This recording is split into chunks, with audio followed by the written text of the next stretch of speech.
Hi guys, welcome back to my mini vlog. So for today's video guys, we're going to Fort Huge. Huge, ano ba? Charot. So ayun guys, since Australian Day, wala tayong pasok bukas. So ngayon, babiyahe kami and then tomorrow na yung balik namin dito. So let's see kung ano mga kaganapan mamaya o tomorrow. Ay taray, matutulog lang siya oh.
So hi guys, we're here na at Fort Huge.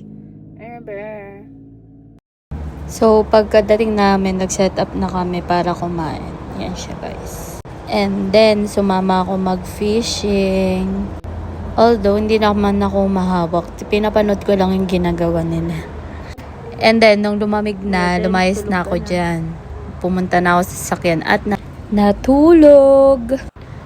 So, ayun nga, mahaba yung tulog ko. Tapos, pagkagising ko, naglakad-lakad na ako.